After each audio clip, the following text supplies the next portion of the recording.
Gambarnya coret kan? Udah Kak, udah siap. Coret kan?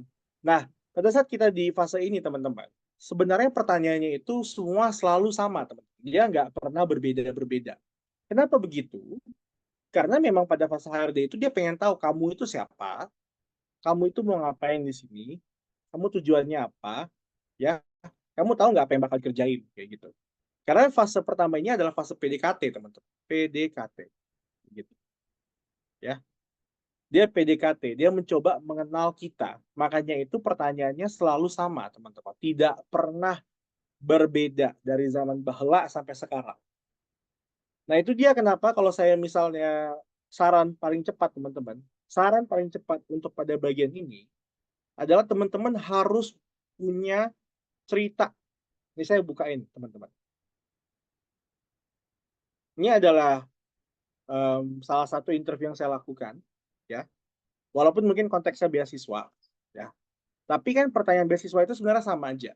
Dia nanya, kamu siapa, background, dan segala macam. Dan ini adalah jawaban yang saya udah siapin. Jadi pada saat ditanyakan hal tersebut, pertanyaan tersebut, saya langsung bisa ngejawab. Untuk pekerjaan juga sama, teman-teman. Ini adalah daftar pertanyaan yang saya dapetin. Saya udah rangkum jadi 50 soal ya, gitu ya. Yang HRD pasti nanya, dan saya sebagai orang HRD juga bakal nanya. Nah, saya udah bikin naskahnya. Ceritakan tentang diri Anda. Saya adalah Muhammad Awi Karuniado, latar belakang psikologi, manajemen produk, dan edukasi. Saya punya channel YouTube, dan lalala. Saya mencari kerja ini, kenapa tertarik ini? Karena saya memiliki keterampilan yang serupa dan mencari tantangan baru, seperti itu. Dan ini adalah kewajiban teman-teman yang mencari kerja. Teman-teman harus membuat jawaban dari pertanyaan-pertanyaan tersebut, ya. Karena pertanyaan HRD itu bakal selalu sama, teman-teman. Pertanyaan HRD itu bakal selalu sama. Kalau misalnya sama, berarti teman-teman harus bisa membuat naskahnya sehingga jawabannya itu bisa nanti gampang dikeluarkan. Prinsip utama interview ini adalah, teman-teman, kita boleh kalah pintar, tetapi tidak boleh kalah kesiapannya. Ya, kita boleh tidak pintar, tetapi kita tidak boleh kalah kesiapannya. Kita harus siap, dan persiapannya gimana? Adalah bikin pertanyaan seperti itu. Inilah kenapa kalau misalnya teman-teman ngeliat yang udah berpengalaman 3 tahun, 4 tahun, 5 tahun, kenapa mereka bisa cepet banget lolos interview wawancara HRD, karena mereka udah punya naskahnya. Tinggal mereka bacain lagi, bacain lagi. Sama seperti ini juga teman saya Hasna, juga dia udah bikin jawaban dari pertanyaan-pertanyaannya. Ini adalah kewajiban dasar, teman. Ya, selain dari punya resume atau CV yang ATS, teman-teman juga harus punya persiapan untuk pertanyaan-pertanyaan tersebut. Nah, nanti pada saat interview user, ya, user itu biasa atasan kita atau kolega kita, itu barulah pertanyaan-pertanyaan teknis. Kayak mungkin teman-teman udah pernah kena juga, ya. Tadi Mas Habibi ceritakan, ditanya kalau ada masalah ini bagaimana. Nah, itu sebenarnya juga pertanyaan user ya, kalau ada masalah kayak gini gimana. Itu teman-teman juga harus bikin naskahnya. Oke, kalau misalnya ada masalah gini, yang paling logis itu seperti apa? Itu harus dibikin naskahnya. Setelah itu, alhamdulillah nanti dapat offer, nah, habis itu tinggal onboarding. Kayak gitu. Ketahuilah teman-teman, pada saat teknologi makin berkembang, berarti kan CV, resume, itu harus sesuai dengan format ATS kan, dia udah terstandarisasi. Nah, teman-teman juga perlu ketahui bahwa tesnya yang bakal diberikan ke kita, pertanyaannya, apa yang mereka ingin ketahui, itu juga bakal sama, terstandarisasi, teman-teman. Oleh karena itu, teman-teman juga harus siap di bagian ininya. Bikin daftar pertanyaan, habis itu jawab. Habis bikin daftar pertanyaan, habis itu jawab. Cara melatihnya gimana? Ya berdiri di depan cermin, jawab pertanyaan sendiri. Coba ngomong sendiri, seperti itu. Nah, kalau kita spesifikin ya teman-teman ya, di bagian review, kita lihat seperti ini nanti. Nah, kayak gini.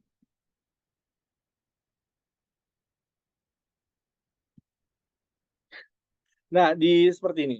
Teman-teman lihat ratusan CV, hingga ribuan ya, itu diterima di job portal ya.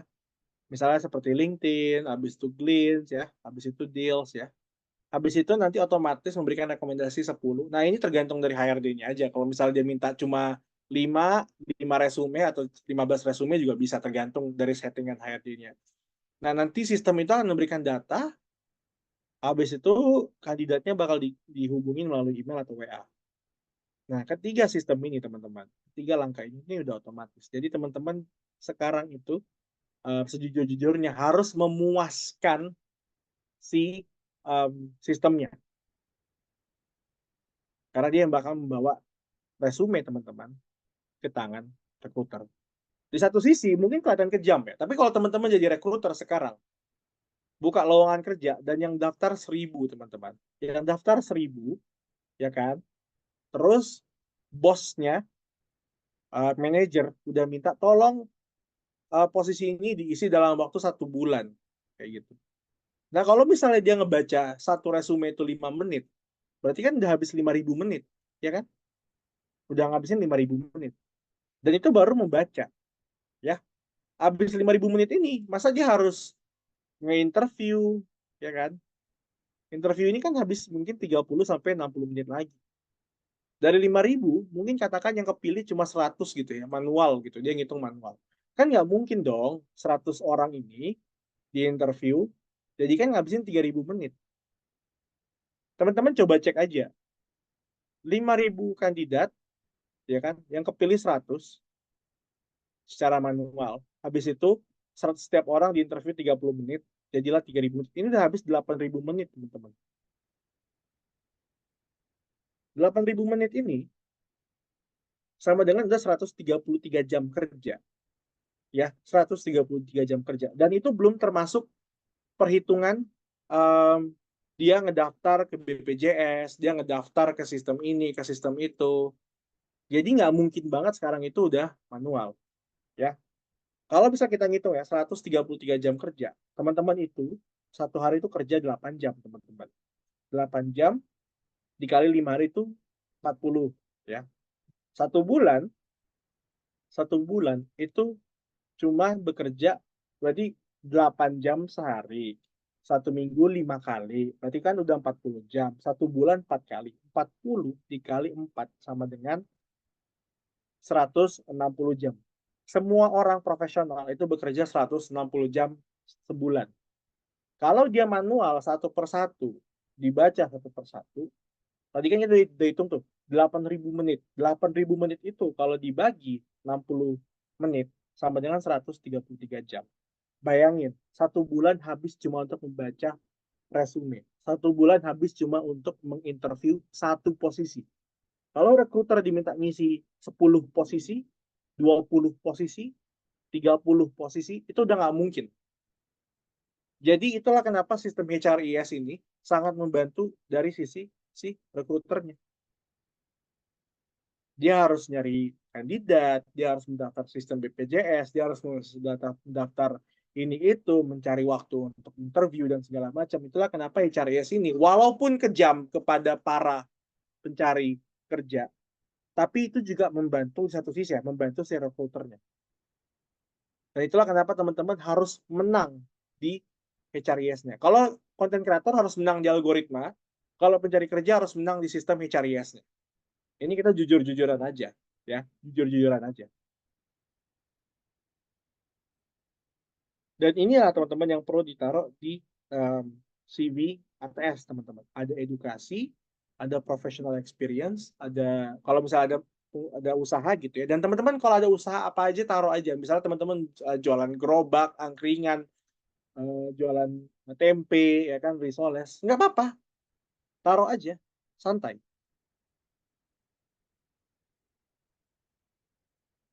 Oke, ada pertanyaan nih dari Mas Sofian. Ketika kirim CV, dokumen seperti ijazah, transkrip nilai, itu harus satukan dalam PDF atau enggak? Enggak, jawabannya. Karena itu bakal mengganggu sistem HRIS-nya. Sekarang saya jujur-jujuran aja, Mas. Kalau misalnya si recruiter mencari posisi product manager, apakah kata product manager itu ada di ijazah, Mas Sofian? Apakah data itu ada di transkrip nilai? Nggak ada. Kalau nggak ada, nggak perlu ditaruh. Dan tidak ditaruh. Di sini udah saklek, Mas. Karena udah pakai sistem, udah saklek, udah nggak bisa ubah-ubah lagi gitu. Udah saklek, dia maunya CV ATS, satu halaman, dan itu harus pakai kata kunci. Kalau teman-teman udah lihat di resume yang saya kirim, itu kata kuncinya banyak banget yang saya taruh. Ya, kita lihat satu persatu nih ya, dari pengalaman kerja aja ya. Saya taruh kata kunci pertama, produk, B2B lead. Ini udah dua kata kunci, teman-teman. Revenue, partnership, 4 kata kunci. Ya, coordinate a team, ini kata kunci. Ya, terus generate leads, ini kata kunci lagi. Oke. Nah, LMS, ini kata kunci. Ini adalah sistem pembelajaran di perusahaan gitu ya. Jadi kalau misalnya saya apply kerja ke HRD untuk bagian pendidikan, ya, people development, learning development, training dan segala macam itu kata kuncinya masuk learning management system. Oke? Kalau misalnya saya mau masuk ke dalam sistem finance gitu ya, ada kata kuncinya, ada capex, opex, financial projections. Ya, kalau misalnya mau manajemen ini lagi nih, project, kata kuncinya. Oke? Terus ada UI UX, engineer, investor updates, ini kata kunci semua. Jadi teman-teman harus main kata kunci. Ini seperti permainan hashtag teman-teman, di hashtag, hashtag di konten.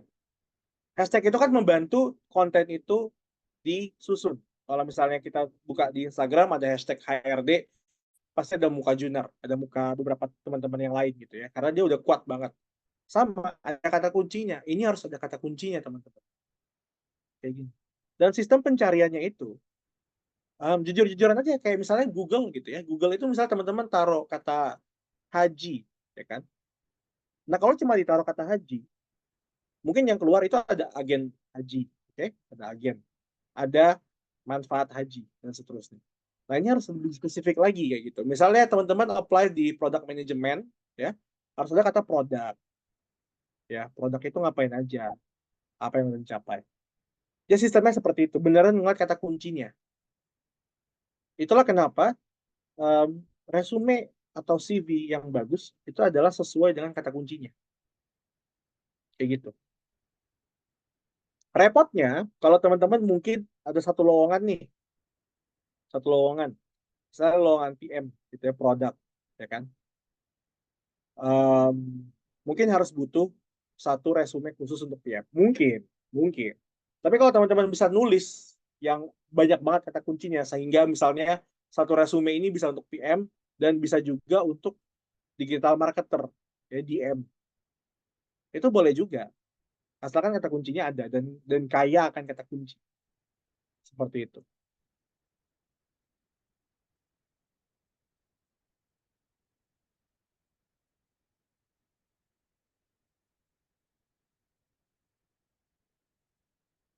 Nah ini dia. Prinsipnya, teman-teman harus satu halaman, ya. Tidak ada warna selain hitam putih, wajib sekali, ya kan? Menggunakan bahasa Inggris wajib sekali, kayak gitu, ya. Kalau nggak bisa bahasa Inggrisnya kurang, pakai Chat GPT, Google Translate atau Grammarly. Nanti saya peragain, santai aja, nanti saya peragain. Terus diisi dengan identitas diri, kontak, pengalaman kerja ini tadi ya, experience-nya, ya. Terus menggunakan kata-kata yang kuat. Kuat ini kata kunci, teman-teman. Kata kuncinya. Oke? Kata kuncinya itu yang penting. Hashtagnya. Hashtagnya penting. Oke? Terus bisa menggunakan persentase gitu loh.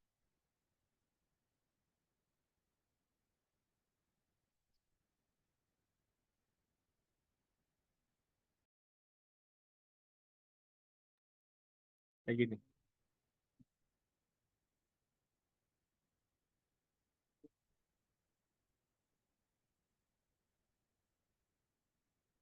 Oke. Nah ini teman-teman. Ini adalah CV yang disukain, ya, baik sama sistem ATS maupun sama recruiter sekarang ya. Kalau teman-teman kerja di dunia kreatif, mungkin kedua ini masih boleh gitu ya. Kalau kreatif, tapi kalau non kreatif harus pakai yang kiri. Harus pakai yang kiri gitu, nggak boleh pakai yang kanan. Ada pertanyaan dulu nggak sampai sini teman-teman?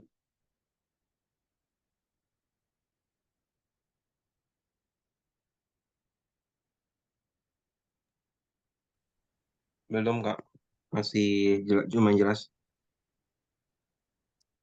Oke, organisasi gimana? Oke, nah sekarang em, saya mau coba apa namanya? Mau coba praktekin ya cara membuat CV ya. Kita pakai AI aja teman-teman. Jadi jangan takut pakai AI. Em, Karena saya buka satu contoh. Du- du- du- du. I'm loving. Terus, Kak, kalau tidak ikut organisasi gimana, Kak? Nah, itu harus mau nggak mau harus bikin ini, harus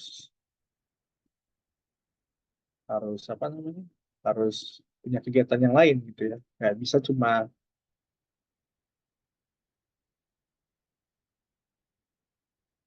nah, oke, udah mulai keluar nih teman-teman. Oke, saya share screen yang ini ya.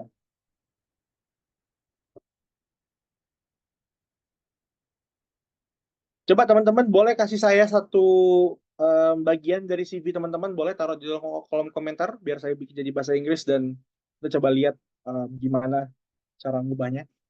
Boleh nggak? Ada yang boleh nggak memberikan potongan CV-nya? Saya siapin dulu ini deh.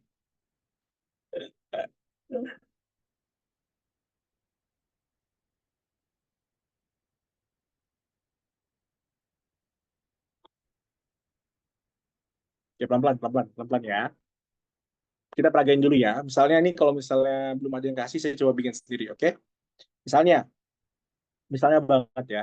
Kita, saya asumsikan tidak atau kurang fasih berbahasa Inggris. Jadi kita bikin bahasa Indonesia dulu, oke? Contoh ya.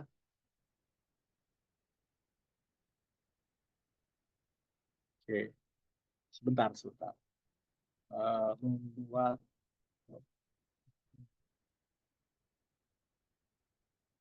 misalnya kita posisinya sales ya, sales di sales ya, sales mobil gitu ya. Terus kita tulis ini pekerjaan kita apa sih? Melakukan penjualan ke target pasar, ya kan? Terus menginformasikan fitur mobil ke calon pelanggan. Oke, membantu proses pembayaran pada saat pelanggan membeli. Oke ya, kita simpelnya seperti ini dulu. Nah, kita buka ChatGPT teman-teman, kita kopas ke bawah dan kita bilang di sini ya, saya mau membuat CV terbaru dan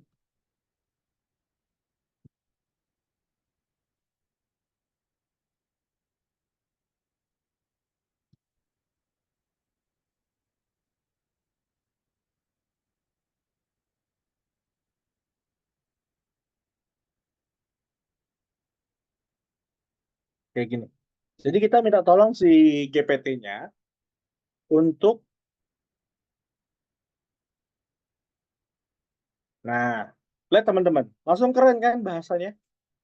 Wih, kalau sebelumnya itu kan melakukan penjualan ke target pasar, oke? Ya kan? Ternyata pada saat dan kita minta ke GPT langsung kelihatan nih, successfully achieve sales target, ya kan? By engaging with and understanding the needs of target market. Teman-teman bisa lihat sendiri, ini langsung dibikin indah pertanyaan, apa pernyataannya, dibikin bagus. Nah, sekarang kita masukin angkanya ya. Kita bilang terima kasih. Boleh sekarang dimasukkan ke angkanya. Satu, misalnya ya, saya berhasil menjual 30 mobil per bulan, gitu ya. Saya berhasil, um, um,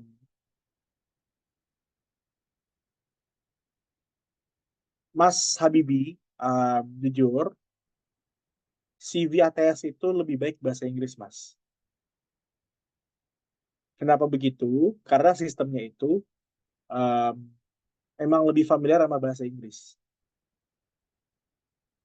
Ya, jadi itu kenapa saya jelasin ke teman-teman untuk pakai GPT ini.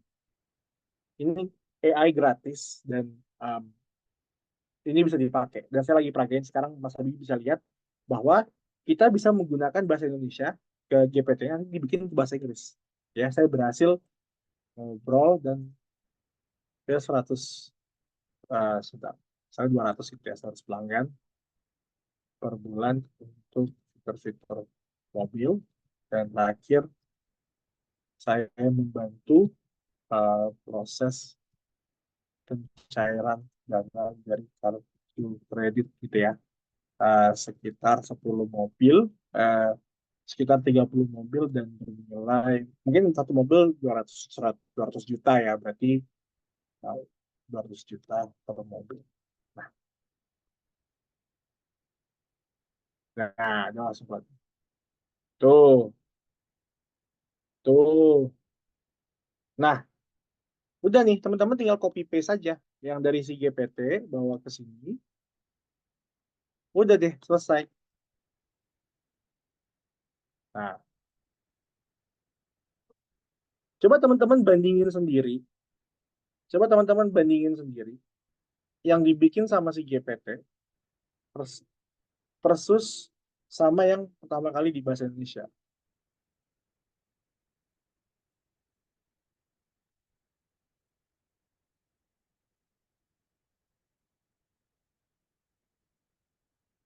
Teman-teman boleh lihat nggak mana yang lebih meyakinkan, yang A atau yang B?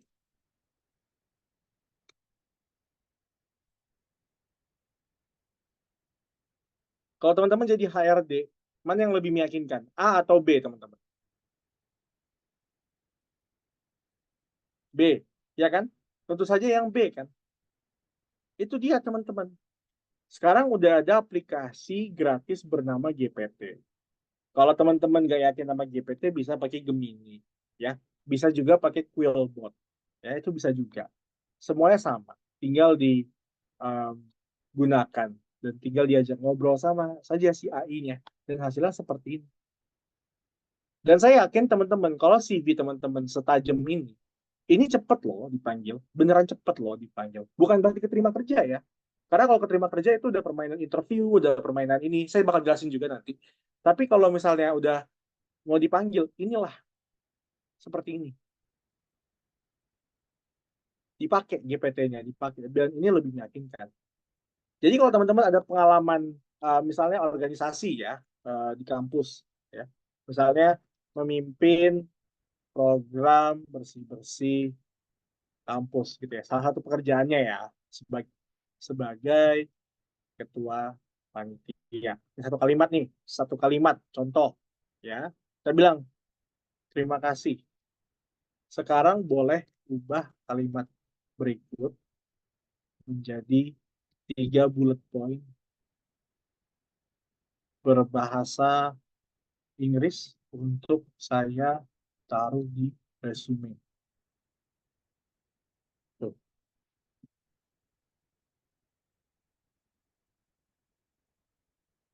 Teman-teman lihat sendiri. Teman-teman bisa lihat sendiri nih. Saya cuma kasih satu kalimat. Memimpin program bersih-bersih kampus sebagai ketua panitia. Keluarnya apa? Led and organize a campus-wide cleanup program serving as the head of the organizing committee. Kayak gini. Teman-teman sekarang bisa coba pilih lagi nih. Ya, si A kayak gini, si B seperti ini.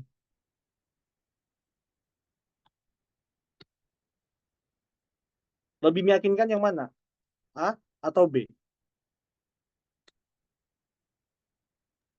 Yang B Kak sama. Yang B kan? Ya, seperti itu. Karena inilah CV-CV yang meyakinkan. Ya, pada saat kita membuat CV, teman-teman, itu sebenarnya kita menceritakan siapa diri kita. Dan itu harus dibuat meyakinkan. Kalau teman-teman kurang bisa membuat itu meyakinkan, maka gunakan aplikasi seperti GPT. Gunakan aplikasi seperti Gemini. Mereka bisa membantu. Ya, ini saya ambil contoh lagi nih. Misalnya kita pakai Gemini deh ya, kita nggak usah pakai GPT, kita pakai Gemini aja. Tuh, dia udah keluarin. Dia udah bikin 3 opsi lagi. Teman-teman, bahkan ada tips tambahan. Ya, teman-teman tinggal copas. Dan ini udah langsung bahasanya bahasa kuat. Bahkan udah langsung ada kata kuncinya, teman-teman. Bisa lihat ya. Lead, mimpin. Ya, demonstrating or strong organizational skills. 3 kata kunci. Ya, initiative. Ya, 4 kata kunci. Responsibility.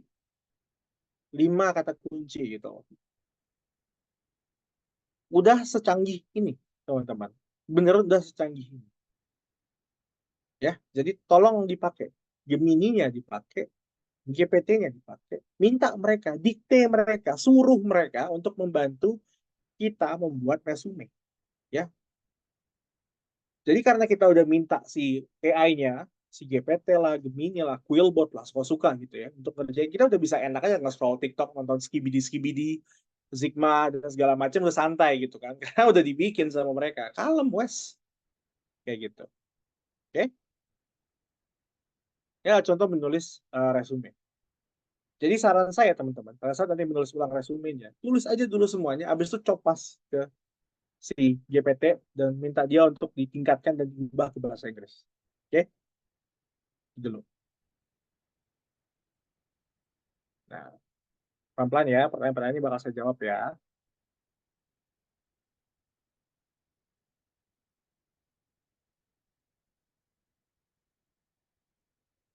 Balik dulu ke sini. Oke. Nah, ini tadi yang saya bilang. Kalau misalnya nggak bisa bahasa Inggris, ya tulis aja dulu bahasa Indonesia, tapi langsung bantuin si AI-nya. Langsung bikin yang seperti ini, nanti tinggal kopas ke chat GPT, habis itu minta dia untuk diubah. Habis itu tinggal diupload. Kayak begitu. Kayak begitu, teman-teman.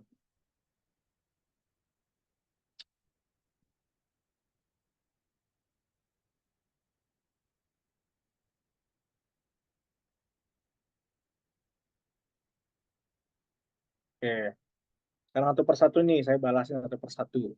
Ya, saya tambahin di PPT-nya. Nanti habis saya bahas satu persatu, kita bahas ini ya. Kita bahas kenapa sih udah bikin CV yang keren tapi belum dipanggil juga. Oke? Nah, saya share screen lagi. Satu persatu ya, teman-teman.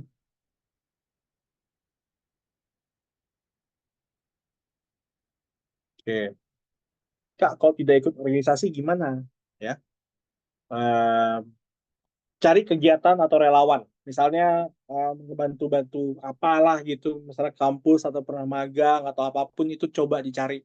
Kalau misalnya nggak ada juga, maka apa namanya bikinlah konten, nunjukin bahwa kalian bisa bahasakan sesuatu gitu. Taruh post di LinkedIn, taruh post di Twitter, taruh post di Instagram.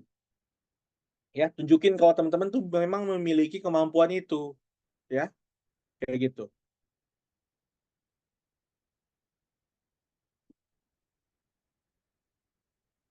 Bentuknya gede banget. Dalam untuk CV, keywordnya kan bahasa Inggris. Kalau untuk job portal yang lokal bagaimana? Tetap bahasa Inggris, Kak Novan. Tetap harus bahasa Inggris. Kenapa begitu? Kita simpel aja ya. Teman-teman buka deh video-video AI yang ada di TikTok ya kan, atau misalnya teman-teman nyari text to speech ya, atau fitur-fitur yang membahasakan sesuatu. Si sistem itu dibangun di Amerika. HRIS dibangun di Amerika. Salah satu pelopor pertamanya ada Atlassian, ya, itu dipakai semuanya. Habis itu ada My Workday dan segala macam. Jadi pengembangnya itu di Amerika. Bahkan yang selevel Glints, ya, kita lulus dan seterusnya, itu juga mengembangkan dengan sistem berbahasa Inggris. Jadi para AI ini, para sistem-sistem yang memfilter ini, mereka itu udah lebih fasih menggunakan bahasa Inggris, teman-teman.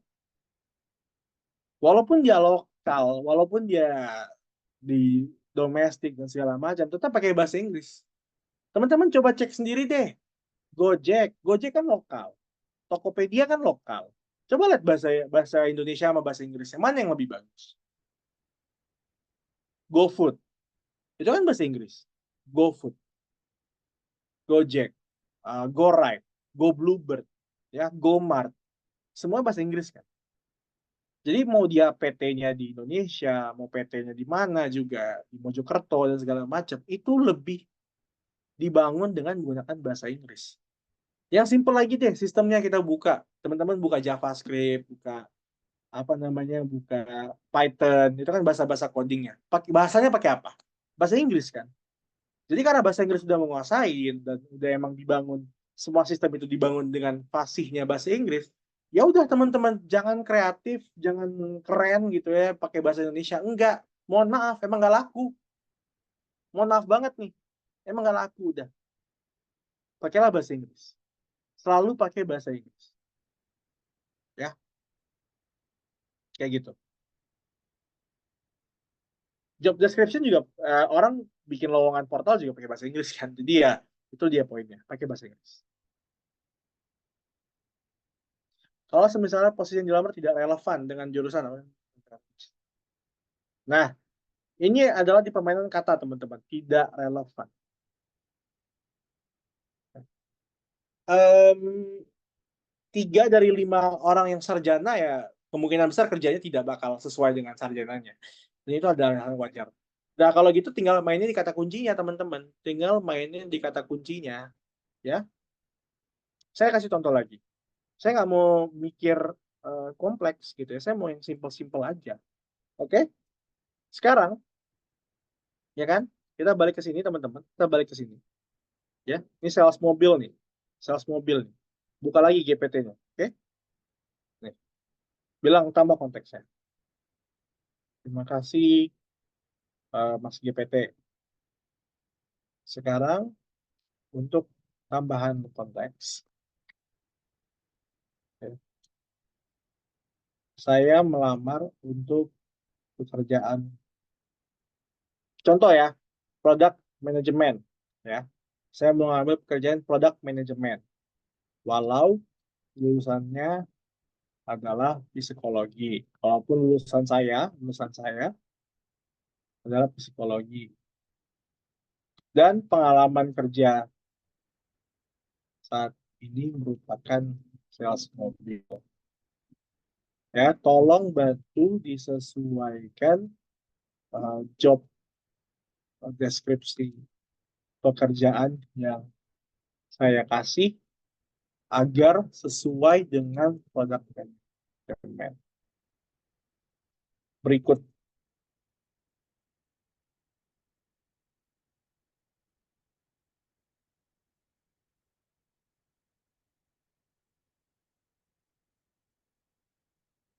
Selesai, Mas.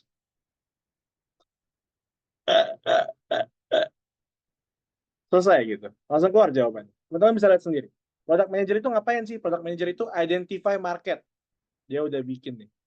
Identify market analysis. Yoi. Key customer segment. Gokil. Ya kan? Product presentation. Bener dong. Dirimu kan mempromosikan mobil. Mobil kan ada fiturnya. Mobil kan produk sebenarnya. Jadi sebenarnya apa? Product presentation. Bener nggak? Managing product feature. Ya dong. Kan kita harus memberitahukan mobil itu fungsinya apa. Fiturnya apa. Windshield, windpipe, AC, hood. Ya kan? Itu semua harus diperhatiin. Dan seterusnya. Kan bisa. Tinggal pakai GPT aja. Kayak gitu. Oke. Insya Allah kejawab. Teman-teman tinggal copy paste saja dari yang GPT itu, terus coba dipikirin aja lagi gimana biar cocok. Oke? Mas Lubis. Mohon maaf nih Kak, kalau HR sendiri ini apa? Yang jelas ini Mas, kata kuncinya Mas. Kata kunci kalau dalam bentuk tulisan artinya apa? Skill. CV itu tidak mungkin bisa menilai kepribadian. Tidak mungkin. Karena itu sebuah tulisan. Ya, sebuah tulisan pendek yang memberikan pencapaian dan itu dibikin dalam satu halaman. Itu nggak mungkin. Oke, itu nggak mungkin banget. Kalau misalnya kalau mau menganalisis pribadi itu namanya profiling. Profiling itu harus lihat apa? Liatin Instagramnya, liatin LinkedIn-nya, liatin Twitter-nya, YouTube-nya, apa kebiasaan dia di internet. Itu baru ketahuan. Atau misalnya ngobrol. Jadi, untuk bisa lolos di tahap pertama yang di screening sama sistem, bukan sama HRD, tapi sama sistem. Itu harus di skill, teman-teman. Skill itu apa? Keyword, kata kunci. Oke? Setelah keywordnya tembus sama ATS-nya, diajak ngobrol, disitulah baru teman-teman bermain di personality, bermain di wawancara, di interview. Kayak gitu. Jadi main di kata kunci. Dan kata kunci tadi, teman-teman bisa pakai GPT. Itu udah kata kuncinya tuh. Kata kunci saya GPT 4, dipakai GPT-nya. Gratis. Tis, tis, tis. Tinggal dipakai, diktein dia, marahin dia, suruh dia. Gitu. Bisa kok, bisa. Ya.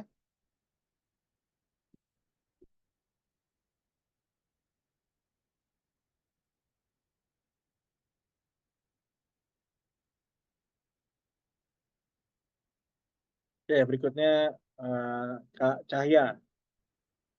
Kita pakai ChatGPT bidang sales. Apakah kemudian CV kita mampir sama seperti cari kerja yang lainnya? Iya, benar, Mas. Benar, bakal mirip. Di situ pencapaian Masnya yang harus dipamerin. Misalnya Mas sales kan, bisa ngejual berapa sih sebulan? 10. Ya, ada yang 20, ya kan? Ada yang 30. Kan walaupun mungkin tata bahasanya mirip atau tata bahasanya bahkan sama gitu ya. Pencapaiannya beda-beda toh. Kayak gitu. Beda-beda.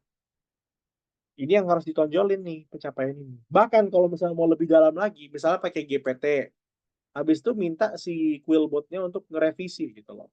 Contoh, saya kasih contoh lagi. Ya, teman-teman lihat.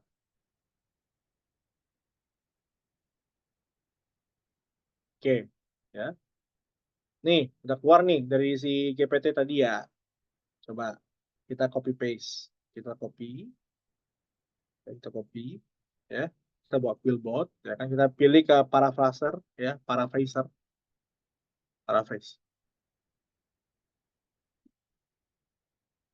Hmm, keluar bahasanya berbeda, ya kan? Sama-sama, tujuannya sama, tapi bahasanya berbeda, teman. Mainkan saja AI-nya, oke? Dimainkan saja ya AI-nya, kayak gitu. Habis itu tinggal tambah tadi poin-poinnya. Misalnya Mas jualannya berhasil 10, alhamdulillah ya udah taruh di sini. Nanti otomatis kok, tinggal taruh aja di GPT, add some data, so on nanti keluar, kayak gitu.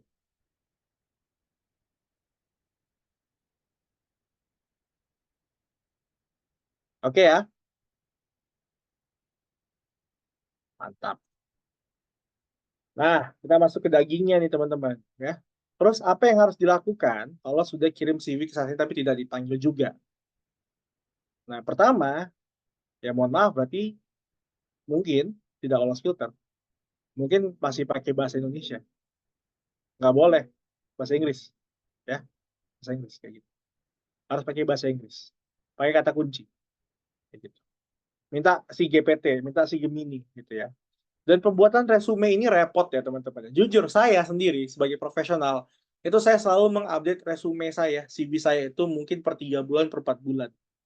Ya paling lambat tuh per 6 bulan. Seperti itu. Memang seperti itu. Harus diupdate terus, dikembangin terus, ditajamin terus, diasah terus. Kayak gitu. Oke? Kedua, mungkin emang kalah saing. Ya, secara pengalaman emang kurang. Kalau misalnya teman-teman apply sebagai posisi yang cukup atas, senior, dan nggak mumpuni, ya itu wajar. Walaupun teman-teman mungkin lolos filter ATS, tapi kalah saing, ya itu wajar. Ini udah nggak bisa dikontrol. Ya. Yang nomor dua, ini tidak bisa dikontrol. Nah, mungkin banyak kandidat yang lebih keren, gitu ya, lebih bagus. Ya wajar dong. Kalau misalnya teman-teman apply posisi sales, ya kan? Teman-teman sekarang salesnya 100 sebulan, ya kan? Terus kandidat sebelah, ada lagi kandidat, ya. Dia 500 sebulan. Ya, simple aja. Mas sebagai rekruter juga pasti milih yang 500 dong. Nggak mungkin pilih yang 100 kan? Kayak gitu. Jadi mungkin kelas saing. Kalau udah kalah saing, ya udah nggak bisa ini. Berarti emang marketnya mantap lah yang offline, gitu ya. Jadi Mas harus, apa namanya, udah lah kalau kerja nanti emang harus benar-benar give your best supaya dapat achievement, pencapaian yang luar biasa. Ini udah nggak bisa diinin lagi. Nah, yang ketiga, ini adalah HRD-nya lengah. Ya. Teman-teman, harus teman-teman lihat dari perspektif si rekruternya. Dia kalau buka lowongan tuh ada 1.000 yang daftar. Yang shortlisted mungkin ada 10, ya kan? Ya mungkin aja dia nggak kebaca 10 ke bawahnya. Dia mungkin cuma baca yang 5 doang. Dia lupa baca yang di nomor 6 sampai 10. Ya itu wajar gitu. Ya itu wajar. Itu wajar banget. Maka dari itu ini lanjut ke poin berikutnya, harus di follow up, teman-teman. Kalau tidak di follow up, kacau, bermasalah sudah. Ya, kacau, bermasalah kalau nggak di follow up. Saya kasih contoh ya teman-teman. Saya kasih contoh nge-follow up.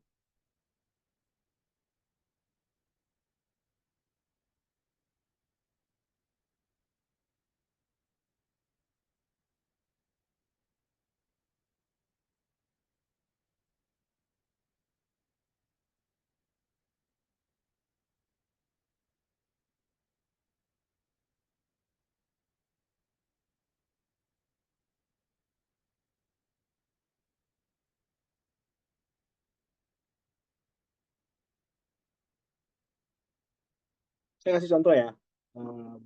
Follow up itu gimana? Pertama tuh adalah follow up bentuknya email, teman-teman, seperti ini.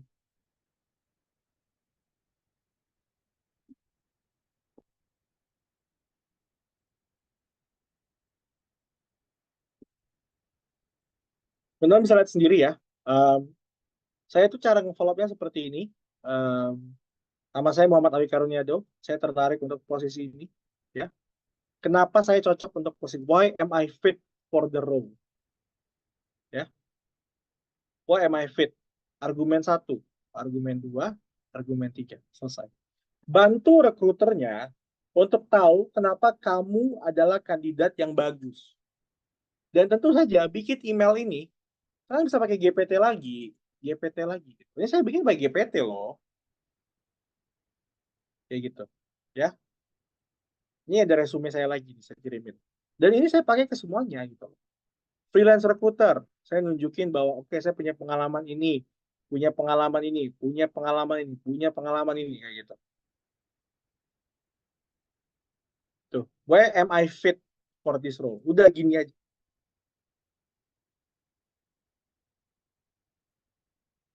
Ya, ini juga saya apply kayak gini. Why am I fit for this role? Kenapa saya cocok di pekerjaan ini? Nih, why am I fit for this role? Selalu kayak gini, teman-teman. Emang cari kerja itu susah. Saya yang jujur aja, saya yang udah punya pengalaman, itu juga tetap harus melakukan ini. Jadi nggak boleh malas-malas. Nggak boleh malas-malas dan harus bikin yang seperti ini. Dapetin email rekruternya, email dia langsung. Beritahu argumennya, kenapa kamu cocok untuk posisi tersebut. Ya, argumen 1, argumen 2, argumen 3, selesai.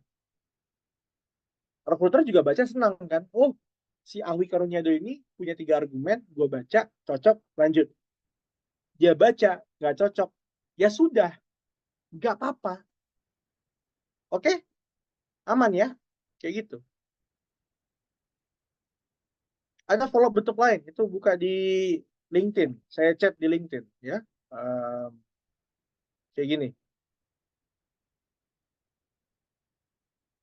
Follow up dia, chat di LinkedIn. Kasih portofolio kalau ada. Chat dia, konfirmasi kapan bakal di-upload kerjaannya atau misalnya kita udah ngelamar, kasih informasinya. Ya. Dan terkadang itu dicuekin juga gitu loh. Saya contoh nih ya, saya apply sebagai senior produk gitu ya. Nih, saya udah apply. Hai Pak Rudianto, I've read your post. Saya membaca post Anda dan saya pengen masuk posisi tersebut. Saya punya argumen saya adalah saya punya waktu itu pernah bikin produk yang memproses $1 juta. Ya. Nah lihat, apakah dia ngebalas dengan nada yang baik? Bisa jalan sendiri kan? Dia meragukan gitu ya. Ya udah, saya jelasin. Apa sih itu ledger all, ya kan? Nah, saya jelasin di bawah tuh. Saya kasih referensinya. Dibalas apa enggak? Enggak, cuma di-read doang. Cuma di-read doang. Ya, apakah ini sebel? Ya dong, kan kita udah bikin ini. Tapi ya udah, we did our best. Kita udah mencoba. Kita follow up terus, teman-teman. Follow up terus, follow up terus, follow up terus. Ya, jangan sampai nggak di follow up. Oke?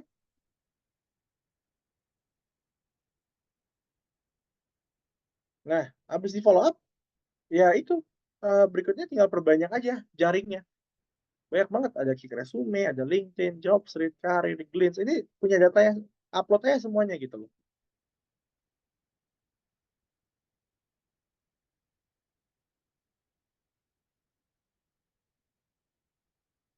Oke? Nah, kalau misalnya nggak punya pengalaman, mau nggak mau harus volunteer, bikin konten, bikin proyek pribadi, apapun lah. Bikin pencapaian di sekolah apa aja, itu ditonjolin, kayak gitu. Ini harus selalu dibikin. Dan sebanyak-banyaknya, teman-teman.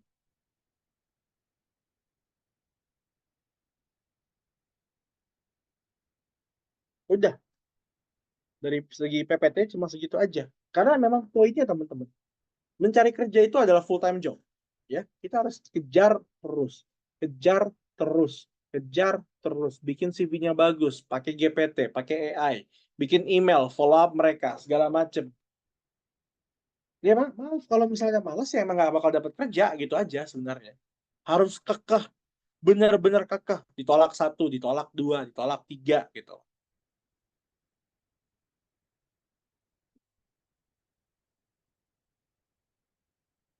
Oke, kita masuk ke sesi tanya jawab. Teman-teman silakan Oke, ada pertanyaan. ya. Enggak. Thank you Edo buat presentasinya. Ya, keren banget ya tadi. Banyak banget ilmu yang teman-teman sudah dapetin. Sekarang kita langsung masuk ke sesi tanya jawab aja ya. Silakan teman-teman yang mau bertanya. Kalau mau on mic juga boleh langsung on mic ya. Oke, ini ada pertanyaan lagi nih di kolom chat Do. Kalau untuk Iya. akun Jobstreet atau LinkedIn, di kolom pengalaman kerja, kalau kita kopas dari CV, apakah sudah tepat atau harus dibedakan bahasanya antara CV dengan pengalaman yang ditampilkan di akun LinkedIn? Gimana tuh, Dok? Ya, bisa langsung dikasih lihat juga ya. Oke.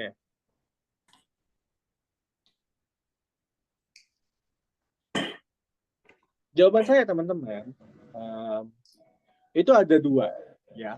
Ada dua aliran kalau ini, ya. Aliran pertama, akarnya LinkedIn, ya. Aliran satu, mazhab satu, ya.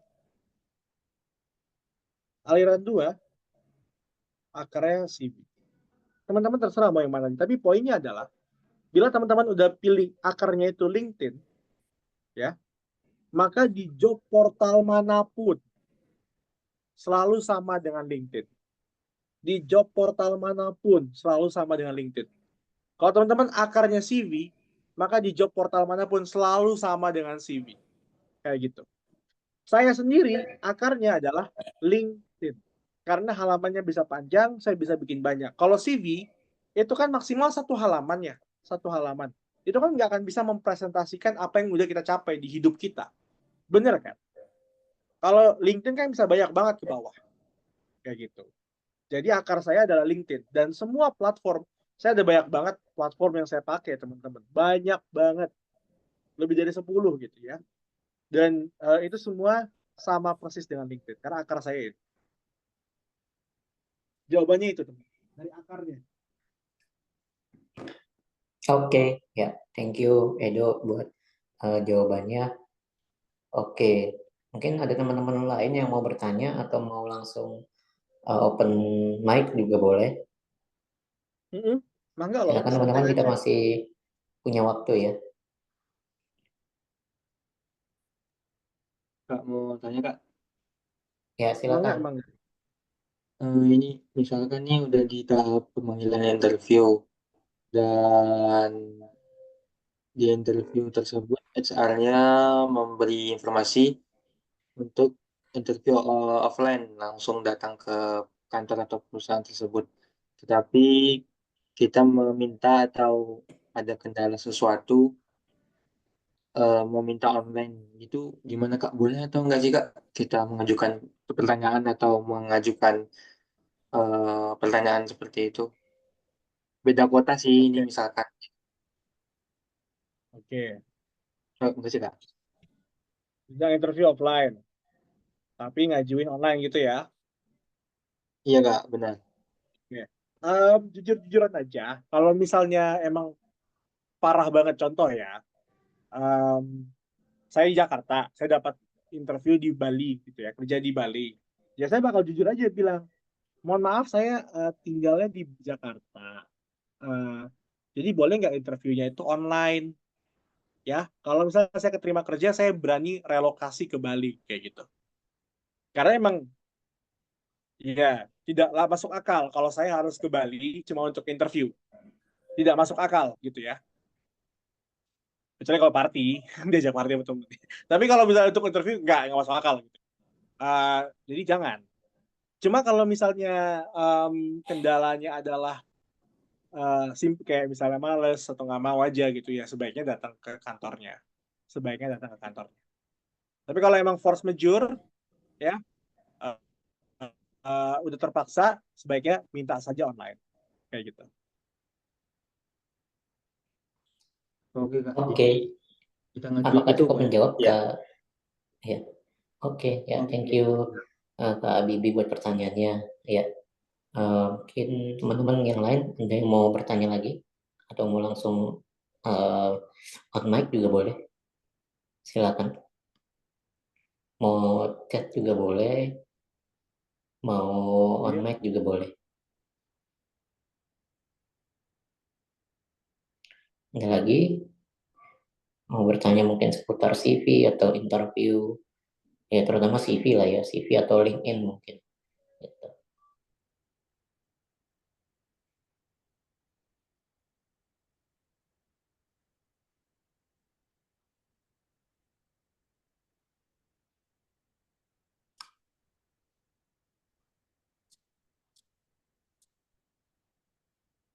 Ya ada, udah cukup jelas. Teman-teman rugi loh kalau bertanya teman-teman. Oke, kalau udah nggak ada pertanyaan dari Edu udah cukup ya presentasinya ya, berarti udah selesai ya. Udah cukup kalau kayak gini. Oke, kalau kalau dari teman-teman udah nggak ada pertanyaan mungkin kita akhiri aja buat. Oh iya masih ada. Oke, ini ada pertanyaan dari Kak Cahya. Kak, kalau misal sudah melamar di satu perusahaan, terus sepertinya HRD kurang tertarik, lalu kita bolehkah kita melamar lagi di posisi lain? Oh, mungkin ini dalam konteks perusahaan yang sama nih, Dok. Gimana nih? Iya, jawabannya boleh mas. Boleh. Gini, apply aja terus. Ya walaupun mungkin di perusahaan yang sama gitu ya. Saya juga kayak gitu kok. Saya udah misalnya saya apply ke Deloitte ya. Dulu ditolak, dulunya lagi ditolak, dulunya lagi ditolak. Sampai sekarang juga masih ditolak. Tapi masih apply terus.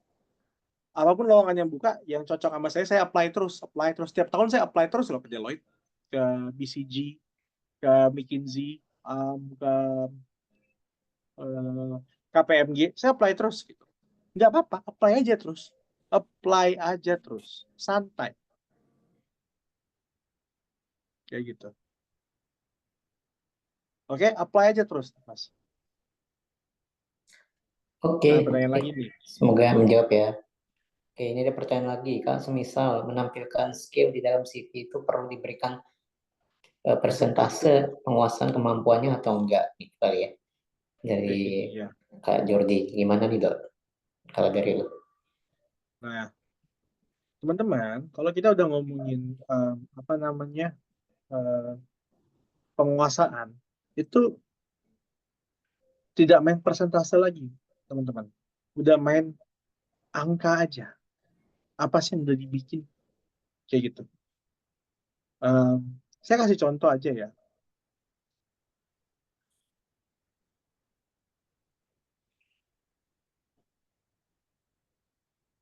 Saya kasih contoh aja. Ini adalah artikel resmi dari CNBC, ya kan? Yang menyatakan bahwa oke berdasarkan Harvard, ini adalah perfect resume. Teman-teman tahu dong Harvard, ya kan? Ya kan, teman-teman tahu dong Harvard, ya kan?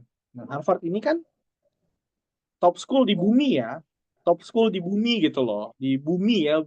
Ini udah nomor satu lah, wahid numero uno. Kita lihat Resume dia kayak gimana?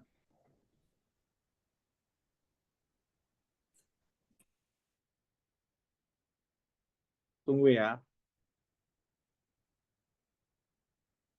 Teman-teman lihat.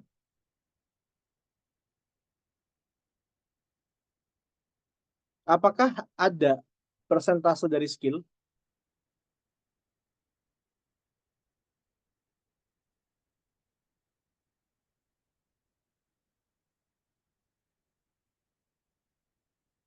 Apakah ada persentase skillnya?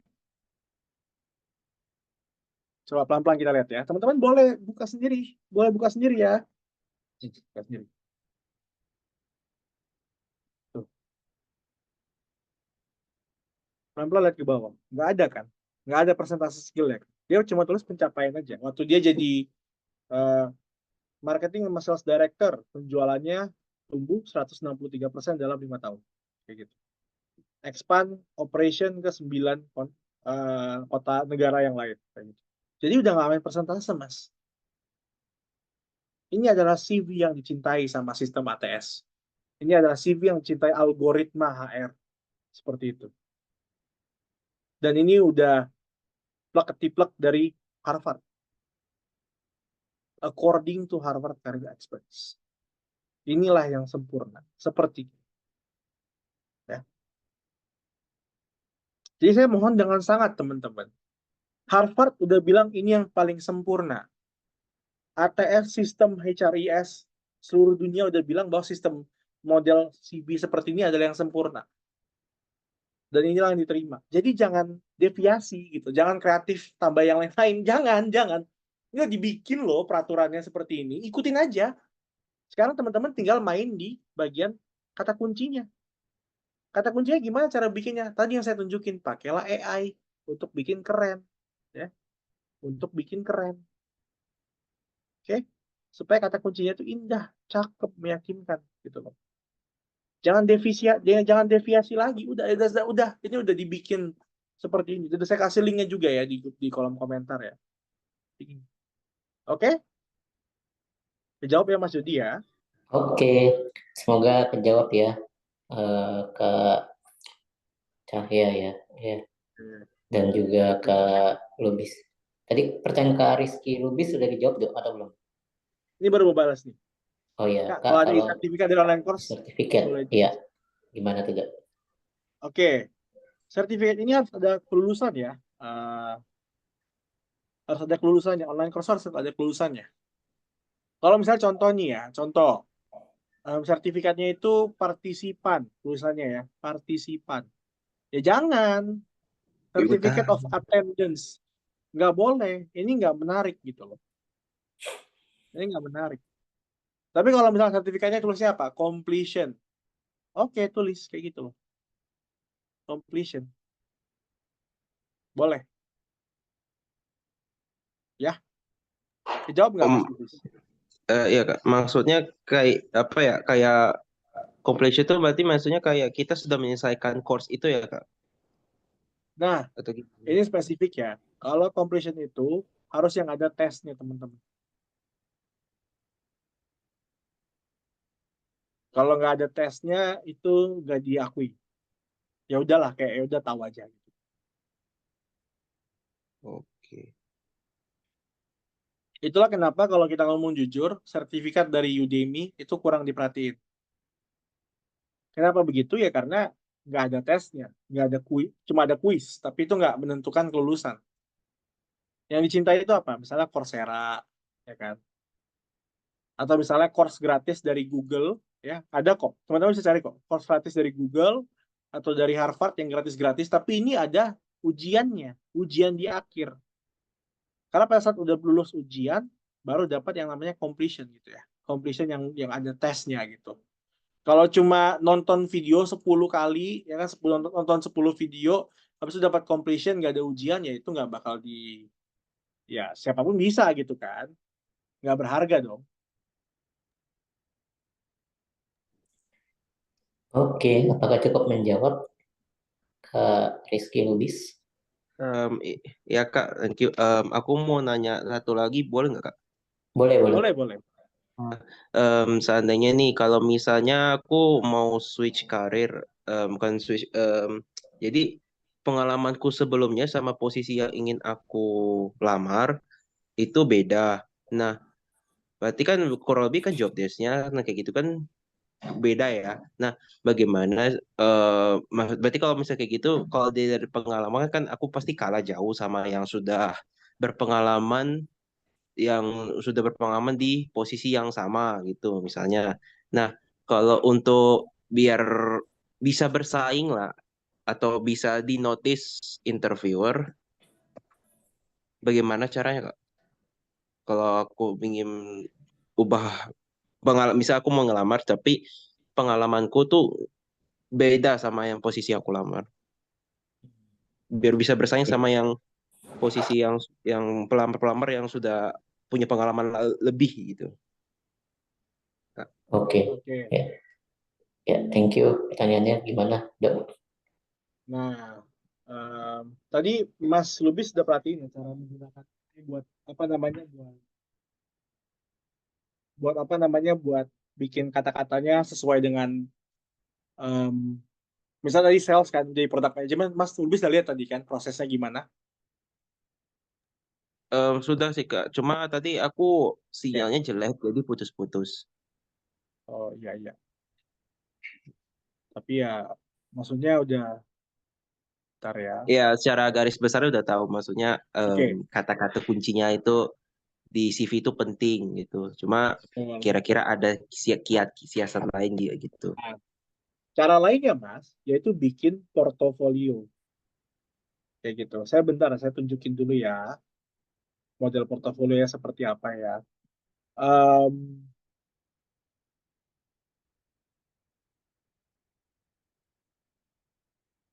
Satu. Ini ya. Saya pakai contoh pribadi saya aja karena Mas semua bakal lihat sendiri. Lihat ya. Saya memulai karir sebagai konsultan, ya kan? Dan sebagai researcher untuk peneliti lah, untuk akademik ya. Terus saya pindah jadi project manager, terus jadi product manager. Nggak masuk akal toh, ya nggak masuk akal kan? Dari researcher, akademisi, jadi project sama product tuh nggak masuk akal. Kalau project ke product masih masuk akal karena masih mirip kerjaan. Habis itu saya pindah jadi go to market. Go to market ini udah finance hitungannya, ya, capex, opex dan segala macam, ya. Udah pindah nih, saya udah pindah. Terus kita scroll lagi ke atas. Di sini eh, saya jadi digital learning manager. Ini HRD loh, ini fungsi HRD. Saya nggak pernah ada pengalaman HRD resmi. Perhatiin deh, satu pun nggak ada, ya. Tapi janji saya kepada KIB Hanabeng adalah pada saat saya keterima kerja, salah satunya adalah saya bakal mengambil sertifikasi HRD. Makanya saya ngambil sertifikasi di bawah ini. Teman-teman bisa lihat. Certified Human Resources Professional Atma Jaya. Pada saat interview saya berjanji itu. Ya, kayak gitu. Nah, salah satu bentuk keyakinan yang lainnya adalah saya menunjukkan proses saya bekerja dan berpikir. Teman-teman bisa lihat. Ini ya portofolio saya tunjukin ini. My thought process when I'm doing my work. Ya, kalau saya dapat pekerjaan nanti, cara saya bekerja gimana? Saya bakal planning untuk mengerjakannya. Saya bakal riset yang data-data cukupnya. Habis itu saya bikin presentasinya. Kayak gitu. Saya tunjukin bahwa oke, saya bakal nge-map out dulu mana sih yang penting, mana sih yang nggak penting, ya kan. Terus saya ngeriset dulu akademik. Saya bakal belajar gitu. Saya bakal siap untuk belajar, ya. Dan saya bikin skenario-nya. Habis itu saya narrow down ke bawah untuk bikin penjelasannya kepada manajemen atau bos. Saya bikin ini semua pakai AI. Karena memang cara berpikir saya seperti itu. Saya kalau misalnya dapat kerjaan yang belum pernah saya pegang sama sekali, saya harus belajar. Dan saya harus punya tahu bentuknya gimana, prosesnya gimana, baru saya bisa kerjain gitu ya. Kayak gitu. Jadi berilah resume plus si porto tersebut. Ya, berilah resume sama porto tersebut. Kayak gitu.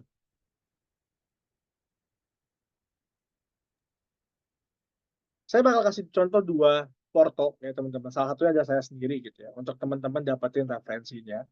Teman-teman juga boleh menggunakan format yang sama ya, tapi mohon maaf saya bakal kirimnya bentuk PDF.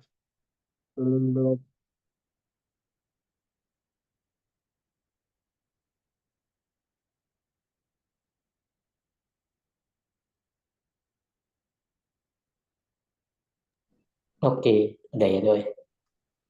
Iya, ntar ya, saya upload dulu. Oke, buat Mas teman-teman Junar, yang masih ada, nge-lag nih Mas. halo tes tes, masih nge-lag nggak? Udah enggak. Udah nggak? Oke. Ya buat teman-teman yang masih mau bertanya, kita masih ada waktu ya. Mungkin saya kasih waktu ya mungkin 7 menit lagi lah ya, sampai jam 9. Atau kalau teman-teman udah nggak ada pertanyaan, saya mungkin 7 menit kelamaan, saya tunggu sampai 25.05 kali ya. Jadi 2 menit lagi. Mungkin kalau nggak ada pertanyaan 25.05 kita akan tutup aja. Oke, 1 menit lagi ya. Oke, ini ada pertanyaan lagi nih, Dok, dari Kak Naufan, Mas Naufan. Untuk kedepannya apakah akan ada webinar kembali mengenai interview yang bisa dapat job offer?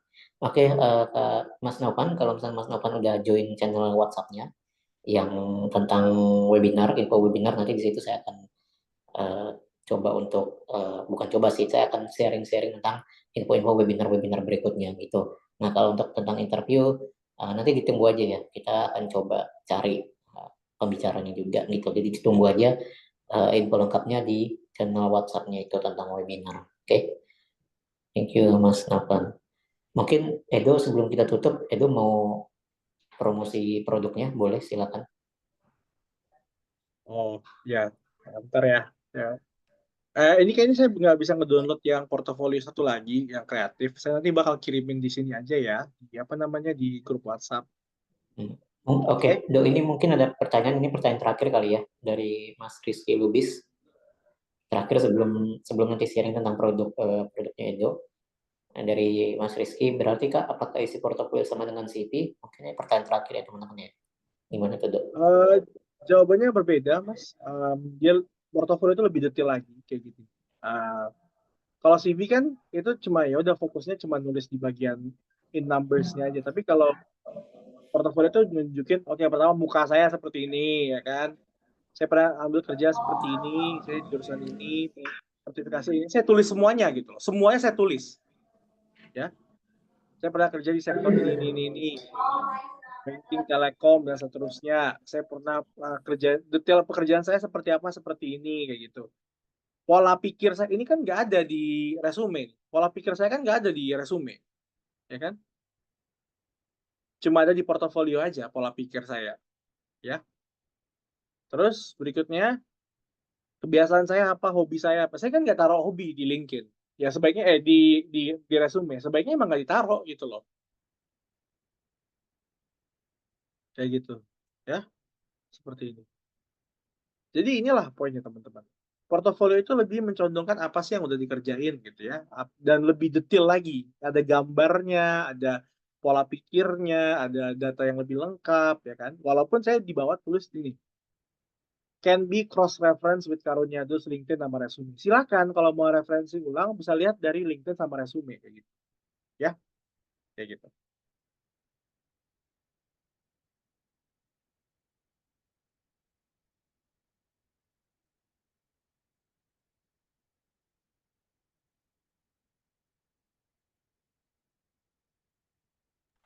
Oke, ya.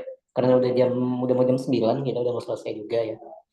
Sebenarnya ya kita memang targetnya jam 9 selesai juga.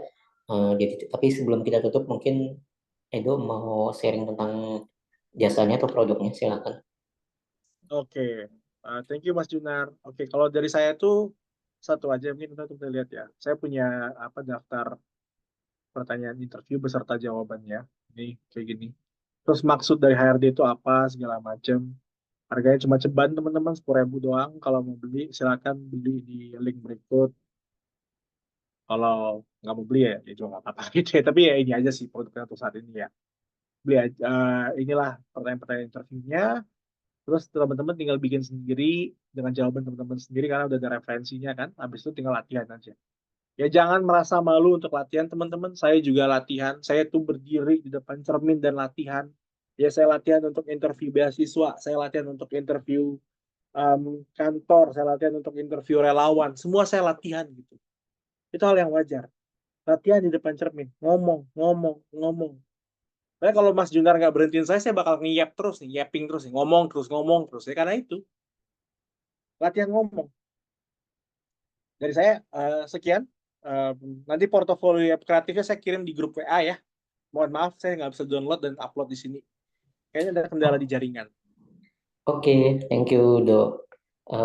Thank you Edo udah meluangkan waktu ya untuk webinar ini. Tadi kita udah belajar banyak banget, termasuk saya sendiri, saya juga belajar banyak banget, terutama tentang portofolio dan juga beberapa tadi tentang CV juga. Jadi kita udah belajar banyak banget teman-teman.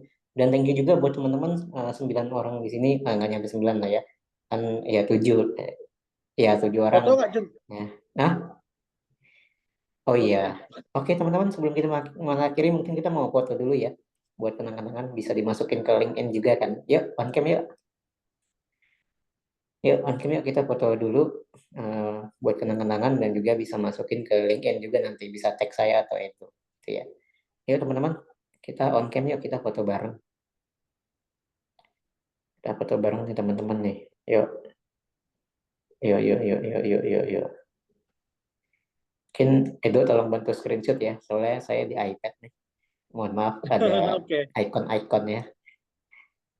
Nanti di-share di grup fotonya. Oke. Yuk, Kak Rizky Cahaya, Kak Berlian Putri, mau on cam.